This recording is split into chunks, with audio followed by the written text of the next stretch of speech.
You would think with a PCA pump, they make you. But I think don't I have to still waste this and then someone's not like even though it's an empty syringe, I'm gonna keep it and I might need you out there or someone else. Okay. You know what I mean? Yeah, just. Because I think, because you would think loading you when they want to witness. They want to witness for that just to make sure. I'm gonna figure this out. It's the last thing I need. I know, right? Somebody check, come back. Like, why you get a witness? I know. Well, I need a witness. I'm gonna put the PCA pump keys back. Okay. That was weird. I got your tour and all that's scheduled. Yeah, it's reset. So. What you know was wrong with me?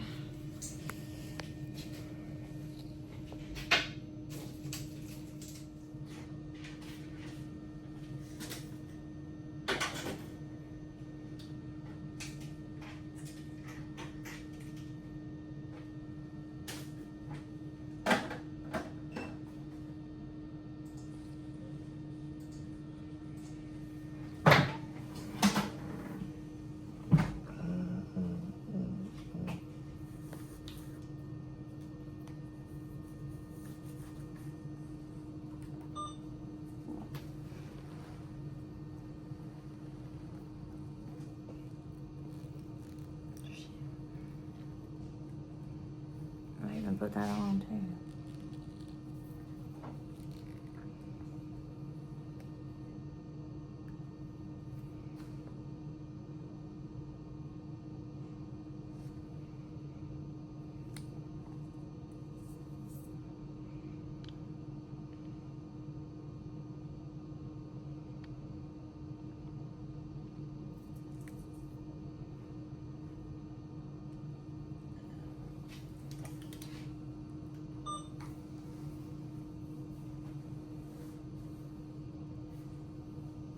Drink like 3 beers in a row. She told me to lose it, but I cannot lose it. Catch it when she throw it back, I'm the GOAT. We living a rock star lifestyle. When I'm off of that bourbon, I go wild. She told me she love me, don't walk out. YouTube, man, I'm back with another video, man. Y'all please don't mind my voice. It's 5 in the morning. And Merry Christmas to everybody, you know. I wasn't gonna make a YouTube video until 2026 in January. But I might as well just start now. Might as well just start now, get a little head start, and drop for y'all, bro. So, I know in my recent YouTube videos, man, I've been talking about a lot of mental health. You know what I'm saying? I recently just got over depression and mental health. And I know y'all like, damn, the nigga keep coming back, he keep disappearing, he keep coming back, he keep disappearing. But, let me tell y'all, bro. I'm glad I took that break, you know what I'm saying? Because when I first took the break, I was rushing to come back to y'all, even though I wasn't ready.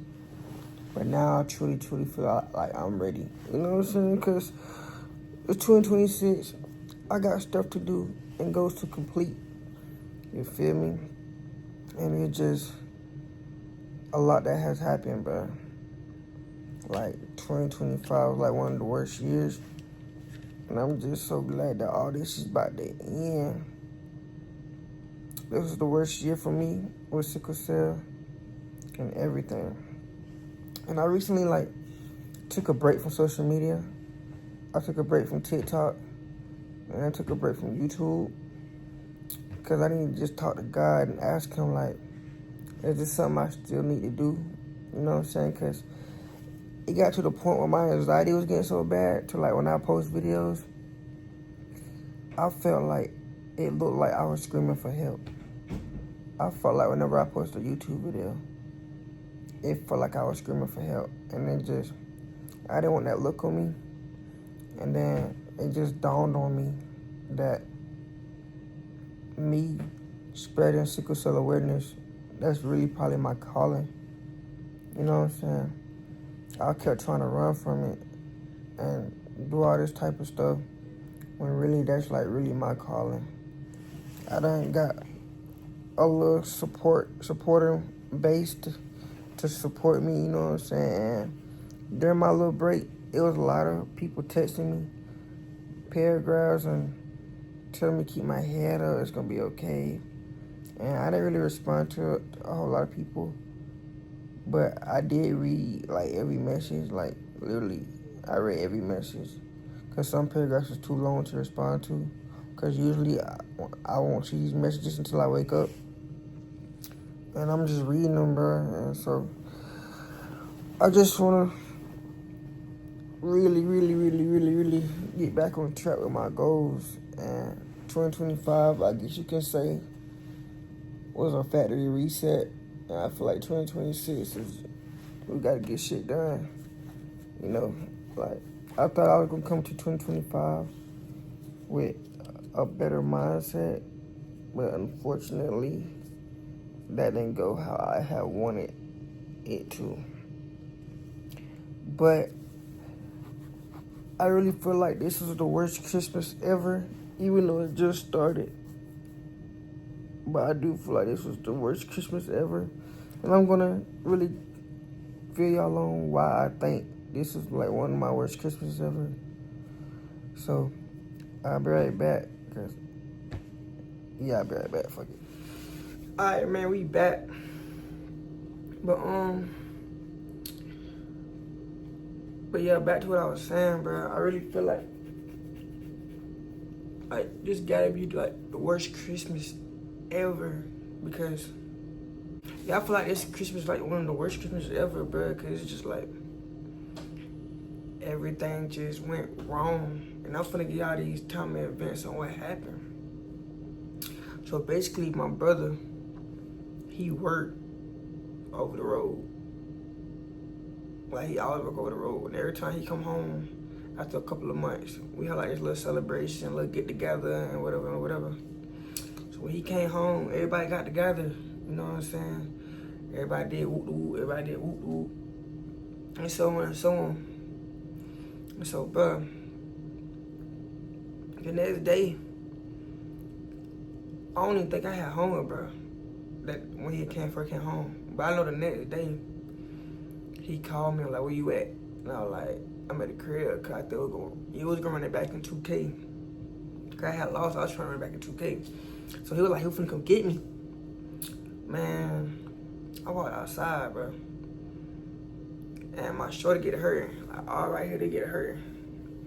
So I called him, I'm like, hey, gang. He like, what's up? I said, bro, I might be going through another crisis. He was like, bro, don't say that. Why you saying that? Like, what you mean by that? I was like, bro, my shoulder hurting, gang. And I was like, I think it might spread to him. He was like, nah, bro, don't say that. So shit, 2 of my homeboys push up, and then we talk. I'm still hurting my shoulder though.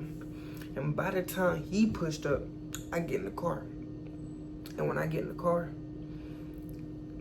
and sit down, it's like when the heat, cause I think he put the heat on for me, cause he know the heat helps. But like, it had spread it from my shoulder to my knees. Like, it went from my shoulder to my knees. Like, and y'all know how that junk get, like, when it be in your knees, when your blood get clogged up and stuff, like them sharp needles, bro, just get to poking. So I'm like, bro, like, you gotta take me to the hospital. But I didn't even want to go to the hospital. He made me go to the hospital, cause he know I don't really too much like going to the ER for real, cause some nurses good, some nurses bad. I ain't finna get in that right now. That's later down the video. So shit, we get to the hospital, and they called so-and-so name after they signed me in. And she was like, dang, I've been in this bitch for 2 hours. And I looked bad, I'm like, 2 hours? I'm hurting now, like, I can't be here for 2 hours. So I looked at the administration lady, I said, I'm gonna be here for 2 hours? She said, I don't know, it depends on the wait time. I said, I'm just gonna go to Dublin. So anyway, we get in the car. He took me to a different hospital and whatever. And I get here, and everything's going good, you know what I'm saying? It's the 23rd, so it ain't even Christmas Eve yet. And so they give me some medicine, you know what I'm saying? My homie brought me food. He dipped, went back to the crib while I was in the hospital. Come to find out, they admitted me in the hospital. When I get in the hospital, it's like this whole arm just paralyzed. Like, it's just hard to move. It's still hard to move now, but it's getting better. That's why this thing right here. So anyways, I'm in the hospital, everything going smooth. And the next day, bro, I kid y'all not, the next day, the doctor walk in.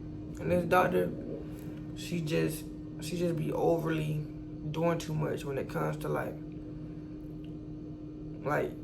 she basically act like your mama. And ain't nothing wrong with a doctor acting like your mama, because sometimes we need doctors who act like that, who gonna get on you about your health and everything. But like, she was just overly doing too much. Like, anything I said, she made it seem like I was just slow. You know what I'm saying? Like, I'm basically aggravated, because they had already gave me my pain medicine. You know, I get my pain medicine. I just want to go to sleep, or I want to do what I want to do. But she just kept talking, you know what I'm saying? And she was just like, you must don't never get on TikTok.